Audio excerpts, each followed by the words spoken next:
انتظار کی گھڑیاں ختم، الیکشن کمیشن نے ملک میں 11 فروری کو عام انتخابات کی تاریخ دے دی۔ سپریم کورٹ میں چیف جسٹس پاکستان کی سربراہی میں 90 روز میں عام انتخابات کرانے کے کیس کی سماعت ہوئی، جس سلسلے میں وکیل الیکشن کمیشن سجیل سواتی نے عدالت میں بیان دیا کہ 30 نومبر تک حلقہ بندیاں مکمل ہو جائیں گی اور انتخابات 11 فروری کو کرائے جائیں گے۔ چیف جسٹس نے سوال کیا کہ کیا انتخابات کی تاریخ سے متعلق صدر پاکستان آن بورڈ ہیں؟ کیا الیکشن تاریخ سے متعلق صدر سے مشورہ کیا گیا ہے؟ چیف جسٹس نے ہدایت کی کہ الیکشن کمیشن آج صدر سے مشاورت کرے۔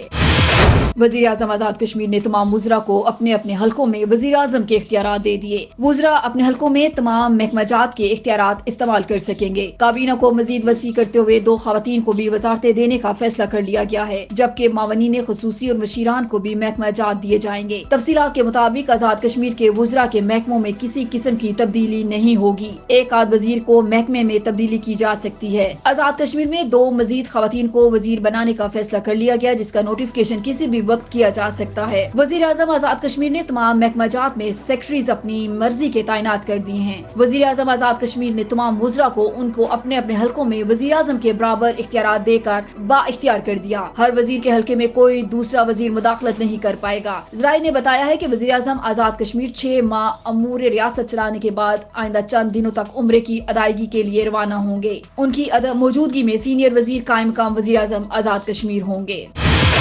آزاد کشمیر میں موبائل ٹاورز کی تنصیب کے لیے محکمہ ماحولیات کا عدم اعتراض سرٹیفکیٹ لازمی قرار دے دیا گیا۔ انوائرمنٹل ٹریبیونل نے موبائل کمپنیوں کی جانب سے دائر اپیل خارج کرتے ہوئے ٹاورز کی تنصیب اور آپریشن کے دوران حفظان صحت اور ماحول کی بنیادی ضروریات کے تحفظ کو لازمی قرار دے دیا۔ Chairman environmental tribunal Raja Rashid Naseeb نے تفصیلی فیصلہ سنا دیا۔ Pakistan mobile communication, Pakistan telecom mobile limited, Telenor Pakistan, Warid telecom Pakistan, China mobile Pakistan نے Azad Jammu Kashmir environmental protection agency و دیگر کے خلاف انوائرمنٹل ٹریبیونل میں اپیل دائر کی تھی، جس میں ان کا موقف تھا کہ 17 جنوری 2014 کو جاری کیا گیا نوٹس رول سے متصادم ہے۔ اس کا جواب 30 جنوری 2014 کو دے دیا گیا تھا۔ درخواست گزاران کا موقف تھا کہ جس وقت انہوں نے آزاد کشمیر میں موبائل ٹاور نصب کیے، اس وقت تحفظ ماحولیات ایجنسی کے رولز نہیں بنے تھے۔ یہ رولز اور ریگولیشن 2009 میں بنے ہیں، جبکہ انہوں نے یہ ٹاور پہلے نصب کر دیے تھے۔ انوائرمنٹل ٹریبیونل کے چیئرمین راجہ راشد نسیم کے ہمراہ ممبر ٹریبیونل نے فریقین کو سماعت کیا، جس کے بعد انہوں نے محکمہ ماحولیات کی جانب سے جاری شدہ نوٹسز کو ایکٹ کے مطابق قرار دیا۔ ٹریبیونل نے اپنے فیصلے میں لکھا ہے کہ یہ بات درست ہے کہ ماحولیات کے رولز 2009 میں بنے ہیں، تاہم موبائل کمپنیاں اس بات سے انکار نہیں کر سکتی کہ ایکٹ سال 2000 میں بنا، جس میں ماحولیات کے تحفظ کی واضح تعریفات موجود ہیں۔ رولز ایکٹ کے تابع ہوتے ہیں، ایکٹ رولز کے تابع نہیں ہوتا، اور اگر کہیں پر ایکٹ موجود ہو تو اس پر عمل درآمد کیا جا سکتا ہے۔ ٹریبیونل نے اپنے فیصلے میں ایکٹ کے اندر ماحولیات کے حوالے سے درج مختلف دفعات کو فیصلے کا حصہ بنایا ہے۔ ٹریبیونل نے قرار دیا ہے کہ موبائل ٹاورز کے انسانی صحت پر بہت سے مضر اثرات مرتب ہو رہے ہیں۔ برٹش میڈیکل جرنل نے حالیہ شائع ہونے والی ایک تحقیقات میں ٹیلی فون ٹاورز کی شعاعوں کو انسانی دماغ کے لیے مضر قرار دیا ہے۔ اس تحقیق میں واضح کیا گیا ہے کہ ان شعاعوں سے دماغی کینسر کے خدشات میں اضافہ ہوتا ہے۔ 10 سال یا اس سے زائد موبائل فون کا استعمال انتہائی خطرناک ہے اور یہ دماغ کے خلیوں کو متاثر کرتا ہے۔ اس سے دماغی ٹیومر کے ساتھ ساتھ سننے کی صلاحیت بھی متاثر ہوتی ہے، جبکہ موبائل ٹاورز کے ساتھ لگے ہوئے جنریٹر قریبی ماحول کو بری طرح متاثر کرتے ہیں۔ موبائل فون ٹاورز ایک بڑے خطرے کا باعث ہیں، جن سے مختلف قسم کی بیماریاں جنم لیتی ہیں، جن میں کینسر اور برین ٹیومر کے علاوہ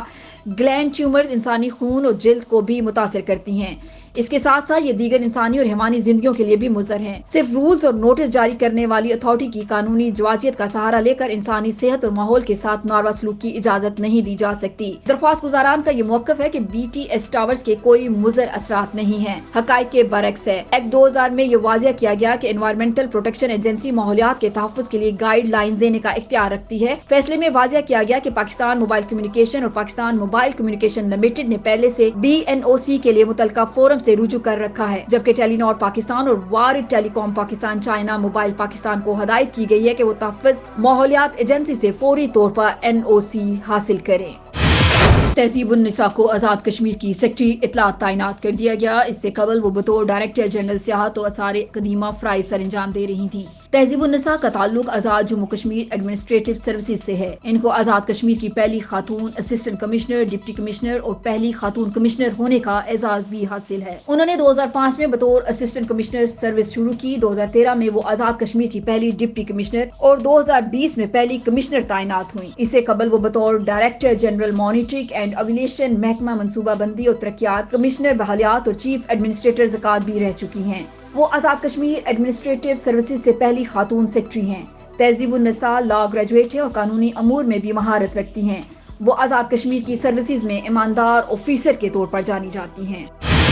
IMF کی پاکستان کو تمام اہداف پر سختی سے عمل درآمد کی تلقین۔ IMF اور پاکستان کے درمیان اقتصادی جائزہ مذاکرات کا آغاز ہو گیا ہے۔ IMF وفد پاکستانی معاشی ٹیم سے مذاکرات کے لیے وزارت خزانہ پہنچا۔ IMF مشن کے ساتھ معاشی ٹیم کا تعارفی سیشن ہوا۔ تعارفی سیشن میں گورنر اسٹیٹ بینک اور معاشی ٹیم نے شرکت کی۔